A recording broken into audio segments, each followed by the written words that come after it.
got friends, only wanna talk business. I got expensive, cause winning's expensive. I got expensive, cause winning's expensive. I've been reading all the war, and I've been shutting down the stars. Yeah, cause when it rains and it pours, yeah, and I'm ready for some more. And welcome to Put That Coffee Down, the Freight Sales podcast for closers.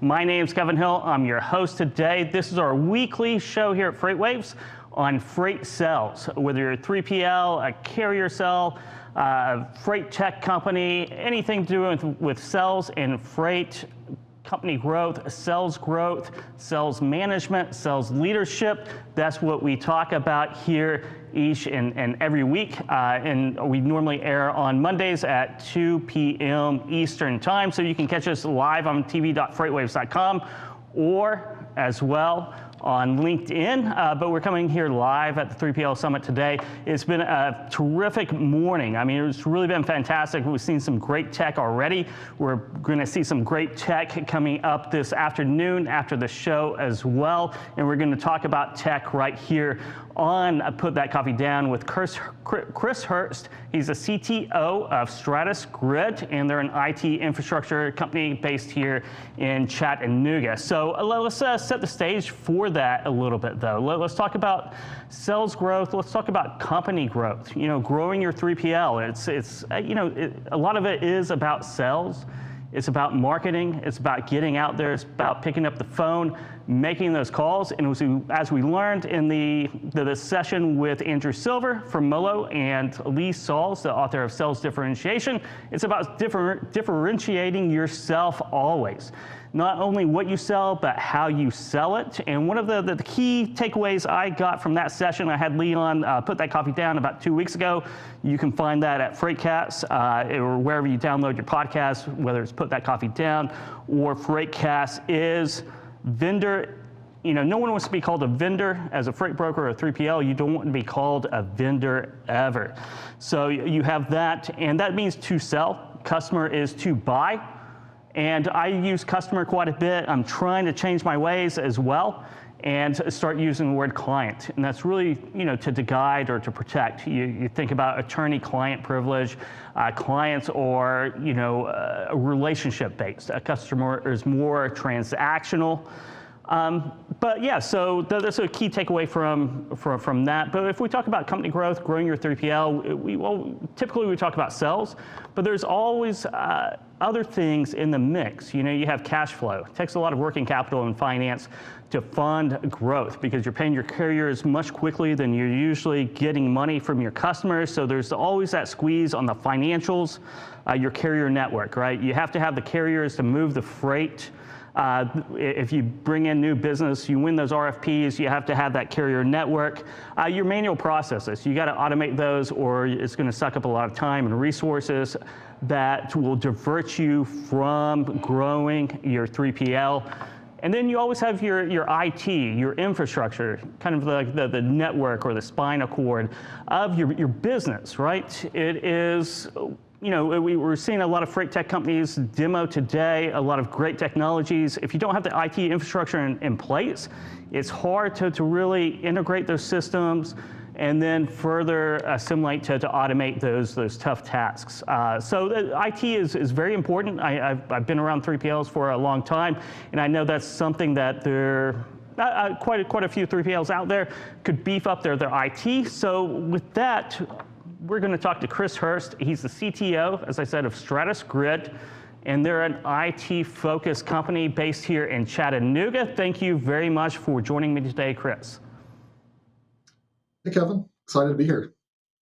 Great. So let's start off. Tell us a little bit about StratusGrid and yourself as well, a little bit about your background. Yeah, so I'm CTO here at StratusGrid. So my background has been kind of storied. I've been in managed services. I've done some contract work, and I've actually worked for logistics firms in the past as well. So I've got to see kind of firsthand what technology looks like there, what some of the weaknesses and strengths are, and where they can really need some help. StratusGrid itself, we were founded in 2009. Basically, we saw that public cloud was coming into the market, and we really believed it was going to be transformational with the way that technology solutions were delivered to companies. And we decided we wanted to start a company and kind of hook onto that bandwagon, and it's been really exciting ever since. That's fantastic. That's fantastic. And you guys all come from a kind of a 3PL freight brokerage, freight alley background here with all the big names around here in Chattanooga, Tennessee. So you understand the logistics business. How does that really position yourself and differentiates yourself and StratusGrid from other IT providers out there? Yeah, I think it's interesting. I think transportation and logistics is really a pretty ignored area with technology. There hasn't been as much growth there as there has been in a lot of other segments, and it's starting to get lots and lots more technology focused. But I think that the firms are looking at it. They're looking for customers; they're not really looking to partner. Whereas with us, these are our people, right? We've been in logistics. We like working with logistics companies, and we understand a lot of the problems already. And we're looking to actually partner with companies and bring solutions to business problems, not just turn them into money markets and customers. Yeah, I mean, we've both been around 3PLs. We know that sometimes their IT infrastructure isn't that robust, right? And then there's kind of two parts of that. There's the foundational part, and this is what I got from our call last week, right? The foundational part of it, right? To the good foundation, and then the ongoing kind of processes and implementation and growth factor of your IT system. Can you go into a little bit more detail on that? Yeah, I think you set the stage really well there. So the way that we generally partner with a company is that, we'll come in and help bring in a set of prescriptive practices and technology that solves that foundational layer. I mean, ultimately what we want to do, and our goal is to get to that innovation stage and help them to make strategic decisions and strategic improvements that's going to help them grow and to excel and differentiate in the market. The reality is that most businesses' technology is not yet stable enough, not yet mature enough that they can really even get to that innovation phase. They can't think about how can we integrate these things because they aren't even running well enough yet to think about the next stage. So I think you set the ground really well. Stage one, come in, let's shore up the foundation. Let's bring in a very solid set of practices and processes and technology patterns so that everything is solid. And then let's look at what we can do strategically to innovate, whether that's integrations, an in-house custom application, right? Even just bringing in new technology solutions, be able to demo that faster and test it out and see what it does for your business and see how it improves it. Why do you think a lot of freight brokers just aren't as up to date on IT and tech issues as they should? Is it somewhat legacy systems, or is it kind of that's not really their wheelhouse? Yeah, I think that's interesting. I mean, we do see some new firms that are coming out that are starting to get more market share and who are using technology to differentiate. I think a lot of it's just inertia. This is an established industry. It's been here for a long time, and people have been providing a good service to their customers with the practices as they are.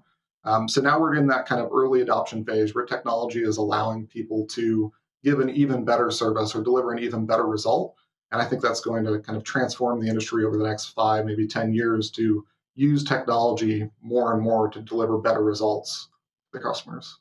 Yeah, I think it's transformed over the last 5 to 10 years too, but yeah, it's going to continue. And we were talking last week, and I asked a question that I thought about it, and I was like, well, I guess that was not really a silly question, but a question that's kind of strange because, we talked a little bit of the inertia.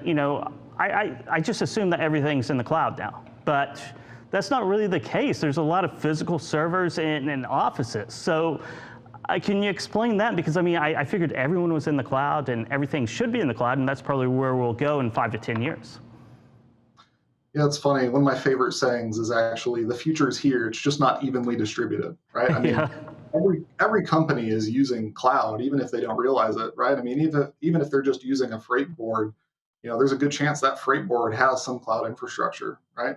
So they're using the cloud, they're relying on the cloud every day. The real question is, do they have a strategy, right? Do they understand the benefits that they can bring, and are they using that to execute technology better? It is, and when we talk about the cloud, you guys use AWS, which is Amazon Web Services. Can you go into more detail of why that's really fitting for the logistics industry?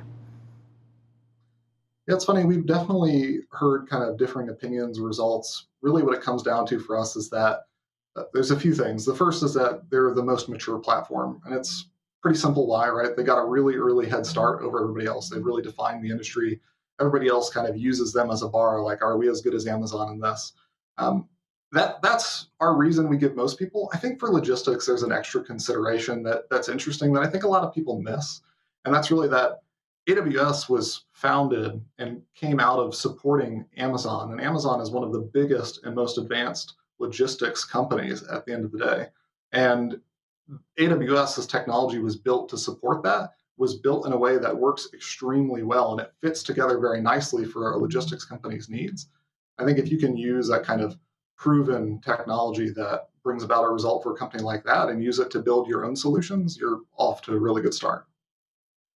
Yeah, definitely. It has that logistics background, which is really nice. I mean, whenever you go in and consult a new prospect or a new client, prospective client, what are some of the first things that? What are some of your main selling points, right? Your main consulting points. Yeah, so for us, a lot of it is growth focused, right? So there's a couple areas. A, how can you grow more quickly, right? Whether that's you want to try out a new software or even bring it in, would you rather just put it up in the cloud and be able to see very quickly if it's making a difference for your business, or would you rather order lots and lots of servers to then bring to your on-site only to find out that this software solution maybe isn't even doing what we needed it to, but we spent months of time and capital to get to that point to find out, right? It allows you to experiment much more quickly, and it allows you to integrate things and build new solutions much more quickly, which enables growth. And then the other side, I think, is something that you touched on really well earlier in comparing it to finance. It's that managing risk, right? So you can guarantee that the level of kind of operational excellence that's delivered through the cloud service for that infrastructure is going to be good enough for you to be able to grow on it and not have to worry about a significant number of the risks you would otherwise. And technology is very key, like understanding that risk in technology is very key, just like it would be in finance. You don't want to be growing rapidly and then run out of cash flow. Similarly, you don't want to be growing rapidly and realize your server can't handle the load. And what are you going to do? Just tell people, no, we can't sell anymore? Like, that's not going to go well. It won't. It really does constrain growth of your company. If your tech cannot keep up with the growth that your sales team may be doing. So if the illness is, lack of technology that is constraining growth, what are some of the key symptoms that you see in organizations? It's a good question. So we see a lot of things bogged down and people saying, I don't have time, or I don't have resources, or that's going to take too long to do. One of the things that cloud really enables that I think people haven't fully grasped yet is the ability to experiment quickly. So the amount of time that it takes us to write a piece of custom software, to test out an idea, to fix a broken process, or to enable a process to be faster, if that's done on a cloud resource, we can do it to a level of completion that's better, level of customization that's better, and much more securely than we could do it on premise and in less time. Yeah, so so if we talk about IT systems and the constraints over the last 12 months, right? This is a topic that I always like to talk about because everyone's working from home, or everyone was working from home. Now a lot of people still are. That really strains the IT systems, right? And opens up some very direct dangers and some indirect dangers and a lot of challenges, right? Yeah, for sure. The last 12 months have definitely been interesting, and we've seen mixed results based on where people are in their cloud adoption strategy. That was definitely interesting to see. I mean, we've seen people that tried to roll virtual desktop infrastructure, for example, that allows them to have a more distributed workforce, and seen some people try to roll it in-house and end up with, oh no, we have hardware shortages, sorry, you can't work a little bit longer. You're no longer generating revenue. And then we've seen some of our customers where they were already using some AWS services that provide that, and AWS already had the capacity, right? They just expanded and everybody kept going. So there really wasn't an issue for them. They were able to transition quickly. Yeah, I did see that in rather large freight brokerages as well. You saw where they weren't set up to go remote. And I guess that has more to do with physical servers and physical assets than the cloud. Is that accurate? Yeah, I think so. Really, you're just adding a lot of undifferentiated lift that you're having to handle.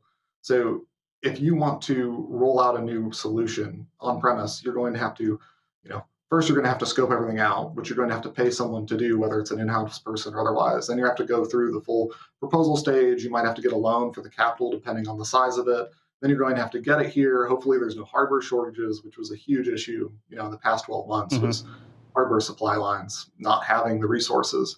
And you have to get it there, get it set up, get it tested. And then once that's there and all that setup is done, now you can start putting something on it that brings value to your business. None of that actually brought any value to your business yet. It was only a cost. So with cloud, you just kind of jump straight to this is what I need to get value. And I just use these resources to give me the value. And I didn't have to do all that other stuff that didn't bring me direct value and didn't make anything better for my customers. You're exactly right. You're exactly right. Another thing that we talked about last week that I like talking about is cybersecurity, right? And having people work from home is one, enlarges the risk of having people spread out. But in general, if you don't have a robust IT system and foundation, you're either going to be, and you said it very well, right? You're either one of the companies that know you've been hacked, or one of the companies that haven't figured out they've been hacked yet. Yeah, cybersecurity is really kind of a scary area, not just for logistics either. It's really that way for anybody. And I think it's concerning that a lot of people still have this belief that it would require me being targeted, so I'm kind of one of many, and that brings some degree of safety. And the problem is the same kind of solutions that we as businesses have been bringing to help automate a lot of the mundane tasks and make things more repeatable with technology. Attackers have been using those same methodologies to make more widespread attacks more automated. So if you don't have that foundational level of security, it's a guarantee, right? I mean, there's been just some really recent stuff that even some of the viewers here may have heard of. Is, some large exchange vulnerabilities from Microsoft were released recently, and were almost instantly being exploited in the wild. And it was so bad that we were actually seeing attackers on people's exchange servers that had not been able to patch yet, kicking out other attackers to take it over, right? Because they were just basically automated processes that were just searching it out and finding it. I think it really needs to be at the forefront. It really is. It's a scary environment out there. Without the right tech, right IT infrastructure, you can't bolt on and grow and expand and get to those next levels that you need to do as a 3PL. Chris, to learn more about StratusGrid, where do people go and how do they contact you guys directly? Yeah, so you can always go to stratusgrid.com. We also have a channel here on the FreightWaves net that we're monitoring and we'll be responding. And we've been getting some good engagement on the other channels. It's been fun hanging out with you guys today. And then in addition to that, the first 10 people that email sales@stratusgrid.com, we'd be happy to hook them up with some swag. Just mention, put that coffee down, and Kevin. So we'll hook you up with some swag and a free assessment. We'd love to talk to you. And that's the first 10 people that email you guys at StratusGrid. And what's that email address again? Sales@stratusgrid.com. Sales@stratusgrid.com. So yeah, definitely. If you're out there in chat, if you're watching right now live, shoot off an email. I'm sure you're at your computer doing a little bit of work here this afternoon, so shoot that off and get some free swag. Definitely, it's fun stuff. Cool. Thank you very much, Chris, for joining us today. It's been a pleasure. Thanks, Evan. Good one. Great. Thank you. So it's a really good lesson because IT infrastructure is the key really to be able to take advantage of all these great freight tech tools that we've seen over the last 5 and 10 years. And also all the great freight tech that has not yet even been invented that will continue through the next decade and bring speed and execution and growth to the freight brokerage industry. On our keynote earlier this morning, I interviewed Ann Ranke from, she's the new president of the TIA, and we talked about that and where the freight brokerage industry is going. And here at the Freight Intel Group, we projected out over the next 10 years that we're going to go from about 18 to 20% of transactions by 3PLs up to 38%. And the guys that helped me do that about a year and a half ago will be coming up live as well here later on this afternoon with their episode of Great Quarter Guys. They're going to talk to Bruce Chan. He's an equity analyst over at Stifel. And you know, Bruce knows a lot about transportation and logistics and about what investor sentiment is going forward.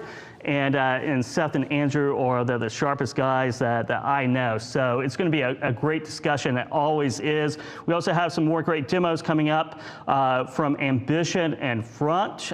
Before that, we have Jeff Kelly, the president and CEO of NTG, Nolan Transportation Group, with our very own Chief Strategy Officer, JT Engstrom, talking about really defining what the new normal is all about. Here in freight brokerage, I think we're all kind of tired of talking about COVID and the pandemic, and hopefully we are about 6 weeks, maybe 8 weeks of things returning a little bit back to normal. I think we're all looking forward to that. Being able to go out and see customers again, or clients again, or prospects again.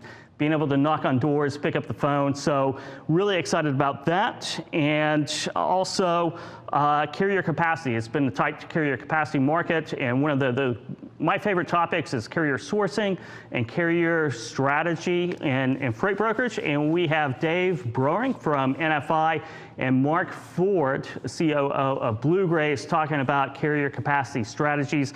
So this afternoon is stacking out to be as good, if not better, than this morning. We had the marathon speed dating rounds on What the Truck, which was exciting. So it's going to be a great rest of the day. So stay tuned. Definitely, you can Put That Coffee Down here on FreightWaves TV, tv.freightwaves.com, or you can see this session as well at live.freightwaves.com. And we always broadcast on LinkedIn. So catch that, and then you can get the podcast version as well at Freightcast or Put That Coffee Down. It's wherever you download your podcasts. You have all the subscriptions. We've been on for just over a year now. And so we have many episodes to talk about or to download. We talk about all kinds of topics here on freight sales and sales in general, really. How to use video in sales, from how to really sell in a crisis, and we're pumping out more content each and every week. Our latest episode that we recorded Monday was with Zimbles, which is a lead generation company as well. We talk about leads quite a bit. But that wraps it up for this episode of Put That Coffee Down. Coming up next is the new normal. I got friends only wanna talk business. I got expensive, cause winning's expensive. I got expensive, cause winning's expensive. I've been reading all the war, and I've been shutting down the stars. Yeah, cause when it rains and it pours, yeah, and I'm ready for some more. Yeah, and I've been reading.